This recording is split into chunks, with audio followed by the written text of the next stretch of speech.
ہمارے استاد ایک بات سنایا کرتے تھے، وہ کہتے تھے کہ ایک آدمی نے دعوت پکائی ولیمے کی تو اس نے باہر پہرے دار کھڑے کیے، کہا کوئی غریب آدمی نہ اندر آئے، سارے امیر ہی آئیں۔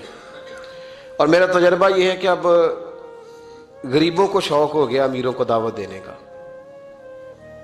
ناراض تو نہیں ہو گئے آپ لوگ؟ یہ میں تجربے کی بات کر رہا ہوں۔ کبھی کسی غریب کے فنکشن میں جانے کا اتفاق ہوتا ہے نا، تو مجھے یوں لگتا ہے کہ اس کا دل تھا کہ غریب کوئی بھی نہ آئے، غریب کو دعوت دینا پسند ہے، تو امیر تو پہلے نہیں اسے بلاتا، تو پھر بلائے گا کون؟ اس نے سیٹھ صاحب نے ولیمہ اپنے بیٹے کا کیا تو باہر جو پہرے دار تھے ان سے کہا کہ کوئی غریب آدمی اندر نہ آئے، امیر بندے صرف۔ اور نبی پاک صلی اللہ علیہ وسلم نے ایسے ولیمے پر لعنت برسائی ہے، فرمایا لعنتیا وہ دعوت جس میں صرف امیر آئیں اور غریب نہ آئیں۔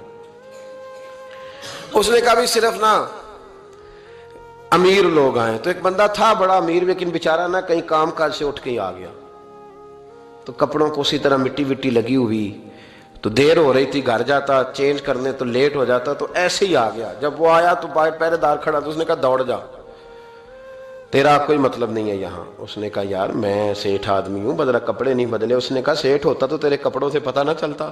میرے بھائی وہ شخص کہتا ہے کہ میں نے کہا مجھے جانے دو اندر، کہنے لگے تیرے کپڑے نہیں دعوت والے؟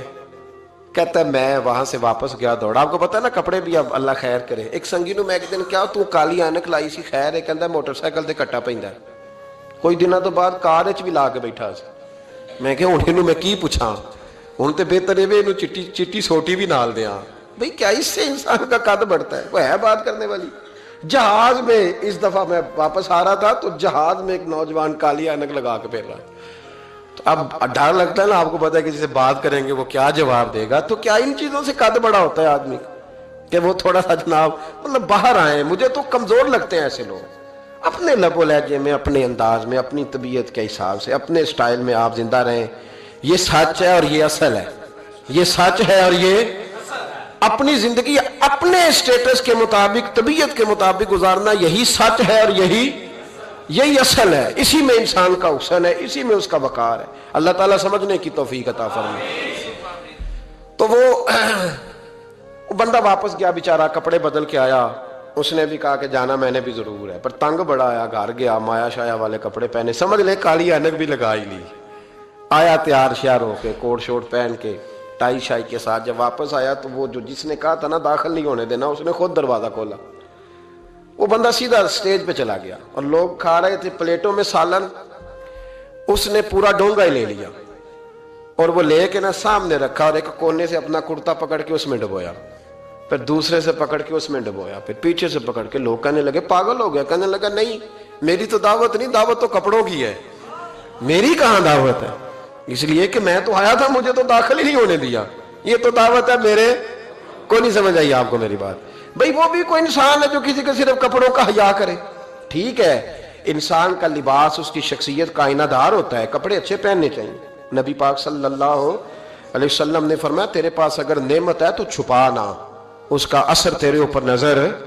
لیکن آپ کسی کو کپڑوں سے جج کریں گے، گاڑی سے جج کریں گے، یہ معیار نہیں ہے۔ والد کو، استاد کو، مرشد کو کیا اس لیے جج کیا جائے گا کہ اب وہ مالدار ہوگا تو حیا کریں گے؟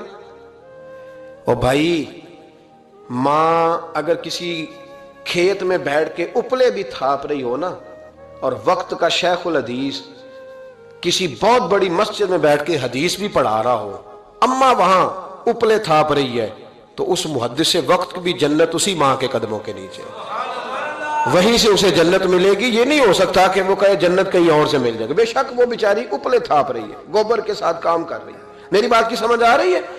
بزرگوں کا اکرام کریں، احترام کریں، ان کو ادب دینا سیکھیں، ان کے ساتھ لحاظ والا رویہ اختیار کریں۔ نبی کریم علیہ السلام کے صحابی حضرت ابو ہریرہ رضی اللہ تعالیٰ عنہ فرماتے ہیں کہ حضور سید عالم علیہ السلام کے پاس میں بیٹھا تھا تو چند نوجوان حضور کے پاس بیٹھے تھے، جہاں ہم بیٹھے تھے وہاں جگہ کچھ تنگ تھی۔ ایک بزرگ آ گئے سفید داڑھی والے، انہوں نے سلام لی، نبی پاک علیہ السلام نے سلام کا جواب دیا تو حضور نے نوجوانوں پہ 2-3 دفعہ نظر ڈالی، وہ بیٹھے رہے، ان کو جگہ نہیں دی، تھوڑے سمٹے نہیں۔ تو کہتے ہیں رسول پاک علیہ السلام نے بات کی تو میں کانپنے لگا، اللہ کے حبیب نے فرمایا من لم یرحم صغیرنا ولم یعکر کبیرنا فلیس منا، فرمایا جس کو چھوٹے پہ شفقت نہیں کرنی آتی اور جس کو بڑے کی عزت نہیں کرنی آتی اس کا تو ہم سے تعلق ہی کوئی نہیں، فلیس منا، وہ ہم میں سے، فرمایا وہ آئے تم نے جگہ ہی نہیں دی، سفید داڑھی والے شخص کا اکرام نہیں کیا، اس کو تم نے جگہ ہی نہیں دی۔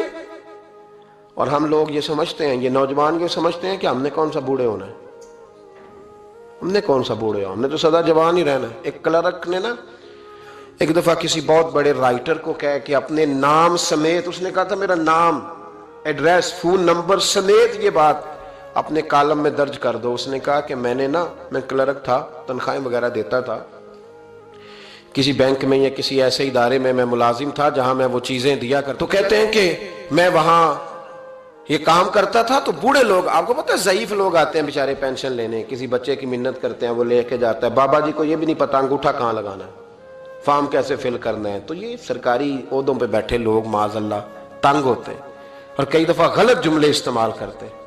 تو کہا کرتا تھا کہ میں بڑا سخت رویہ رکھتا تھا، اب میری بھی پینشن ہو گئی ہے، اور اب جب میں خود لینے جاتا ہوں نا تو کہتے جتنے دھکے میں یہ تھے اس سے 11 گنا کھا چکا ہوں، پر معافی کوئی نہیں مل رہی۔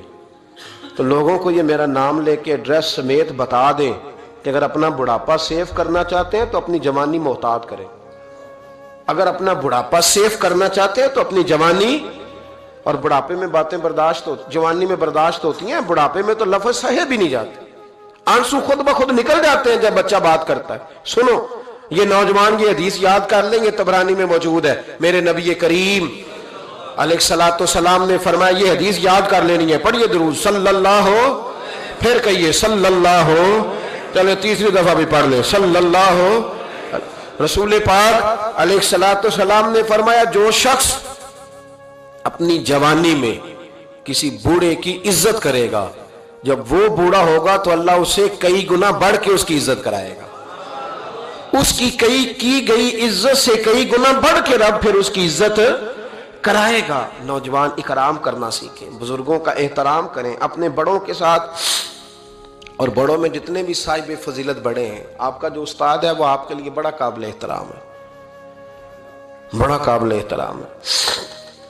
میں ماسٹر کی ڈگری لینے کے بعد اب بھی کبھی گاؤں میں اپنی پرائمری کے ٹیچروں کو دیکھتا ہوں، اب بھی تو احساس پیدا ہوتا ہے کہ یہ اگر ہمیں وہ الف با تا سا نہ پڑھاتے، شروع کی کتابیں یہ المدہ عام نہ پڑھاتے تو پھر اس سے آگے بھی ہمیں پڑھنا نہ آتا۔ اور اگر آپ کو اللہ تعالیٰ سمجھ دے نا، توفیق دے، تو یہ سمجھیں کہ جو چھوٹا استاد ہوتا ہے اس کی محنت زیادہ ہوتی ہے۔ ہاں یونیورسٹی والے جو ٹیچر ہیں وہ تو لیکچر دے کے چلے جاتے ہیں، تو وہ جس نے رٹا لگایا نا پہاڑے یاد کرانے کا، وہ جس نے آپ کو املا لکھنی سکھائی ہے نا، اس کی محنت، اگرچہ اس کی تعلیم میٹرک پی ٹی سی ہے، اگرچہ اب آپ اس سے کئی گنا زیادہ تعلیم حاصل کر گئے، لیکن اصل مشقت اس قاری صاحب کی ہے جس قاری نے آپ کو قاعدہ پڑھایا ہے، جس نے تلفظ ٹھیک کرایا ہے۔ ابتدائی کتابوں کے اساتذہ کی مشقت زیادہ ہوتی ہے، بڑے لوگ تو لیکچر دے کے چلے جاتے ہیں۔ تو بھائی ادب کرنا سیکھیں۔ میرے رسول پاک صلی اللہ علیہ وسلم نے ارشاد فرمایا، حضور فرمانے لگے ایک تیرا باپ وہ ہے جس کی صلب سے تو پیدا ہوا، اور ایک تیرا باپ وہ ہے جس نے اپنی بیٹی دے کے تجھے بیٹا بنایا، اور فرمایا ایک تیرا باپ وہ ہے جس نے تجھے تعلیم دی، وہ تیرا باپ ہے، اس کا اکرام کر، اس کا ادب۔ اور حضرت مولا علی شیر خدا نے تو شیروں جیسی بات ہی کر دی۔ بڑے لوگ بڑی بڑی باتیں، اتنی بڑی بات اس موضوع پر میں نے تلاش کیا ہے، میں نے بڑے لوگوں کو پڑھا ہے اس عنوان پر، لیکن اتنی بڑی بات کہیں نہیں ملی۔ حضرت علی المرتضیٰ رضی اللہ تعالیٰ عنہ فرمانے لگے جس نے مجھے ایک حرف سکھایا ہے وہ میرا استاد ہے، اگر وہ چاہے تو مدینے کے چوک میں کھڑا کر کے مجھے بیچ دے، میں اس کے ہاتھوں بکنے کو بھی تیار ہوں۔ وہ جس نے مجھے ایک حرف، اساتذہ کا احترام نہیں، اساتذہ پریشان، استاد تو بیچارہ روز کٹہرے میں کھڑا ہے، روز کٹہرے میں، روز لوگ اس کو کہتے ہیں کہ جناب آپ نے یہ بات کیسے کر دی، آپ کی جرت کیسے ہوئی۔ اور جو لوگ، میں ایک کالج میں تھا چند دن پہلے، تو وہاں میرے جاتے ایک جھگڑا شروع تھا کہ جناب ہم کب سے آئے بیٹھے ہیں، تو ٹیچر کہتی ہے کہ یہ پیریڈ ختم ہوتا ہے تو پھر چھٹی دینی ہے، تو پہلے چھٹی دیں چونکہ ماں بدولت آ چکے ہیں۔ اکرام نہیں، جو قومیں ادب نہیں کرتی وہ تعلیم کبھی بھی حاصل اور تعلیم حاصل کر بھی لیں تو تعلیم کا فیض نہیں پا سکتے. فیض ادب سے ملتا ہے. امام اعظم ابو حنیفہ، امام ابو یوسف سے کسی نے کہا کہ یہ امام اعظم کیوں ہیں؟ فرمانے لگے یہ بڑے امام اس لیے ہیں کہ بڑا ادب کرتے تھے. بڑے اس لیے ہیں کہ بڑا ادب. امام صاحب کے ساتھ 4-5 شاگرد بیٹھے تھے، ایک باغ میں آپ تشریف فرما تھے. تو اب تو ہمارے ہاں بڑی آسانی ہے، کتابوں کو آپ کمپیوٹر سے سرچ کر سکتے ہیں، حوالے بڑی آسانی سے مل جاتے ہیں. اب بھی بڑا مشکل ہوتا ہے، کتاب سے ڈھونڈنا بڑا مشکل ہے.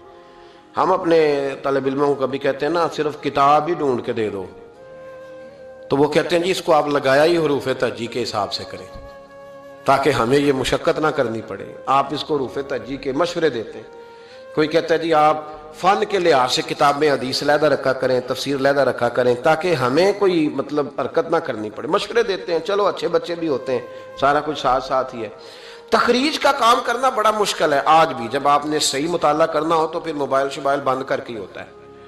جب آپ نے کسی چیز پہ ریسرچ کرنی ہے، اس کو ہر لحاظ سے اور ہر زاویے سے آپ پڑھنا چاہتے ہیں، پھر یہ مشقت والا کام. اس زمانے میں زیادہ مشقت ہوتی تھی، گرمی بڑی سخت تھی، تو امام اعظم رحمۃ اللہ علیہ نے 2-3 شاگرد منگا لیے. اب بڑی ساری سہولیات ہیں. جب ہم کوئی صفحہ 2-3 صفحے محفوظ کرنا چاہتے ہیں تو اس کا طریقہ ہم یہ رکھتے ہیں کہ ہمارے پاس پنیں ہوتی ہیں، پن لگا لی، اتنے صفحے سائڈ پہ کر لیے، پھر کئی بہت ساری آسانیاں ہیں.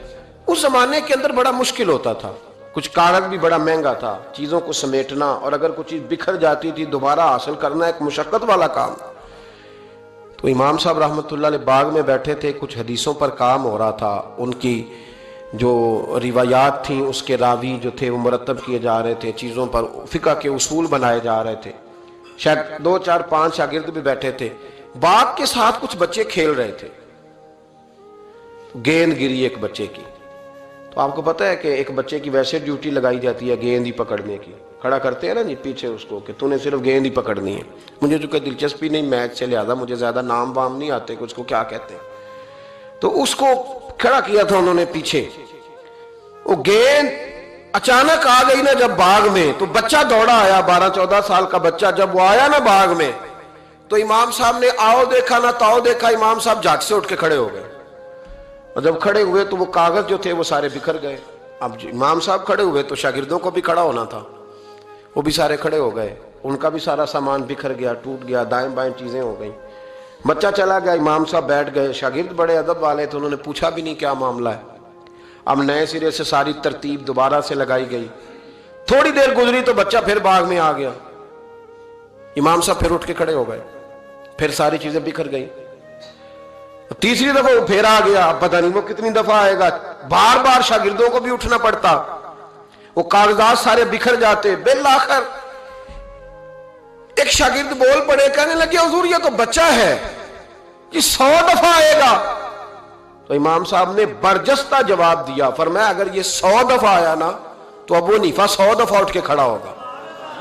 میں کھڑا ہوگا، تمہیں تو نہیں نہ پابند کر رہا. کہا حضور ماجرا کیا ہے، کون ہے یہ بچہ؟ تو امام صاحب فرمانے لگے یہ میرے استاد کا پوتا ہے، یہ میرے شیخ کا پوتا ہے، میرے مرشد کا پوتا ہے. اصلہ نال جے نیکی کریے تے نسلہ تاک نہیں پھول دے، ہاں بے اصلہ نال نیکی کریے تے پھول کنڈیاں نال تول دے. یہ میرے حضرت کا پوتا ہے، اس گھر سے میں نے فیض لیا ہے. فرمایا میں نے نمک کھایا ہے، یہ کیسے ہو سکتا ہے کہ یہ آئے اور میں اٹھ کے کھڑا نہ ہوں، یہ 1000 دفعہ بھی آئے تو میں کھڑا ہوں گا.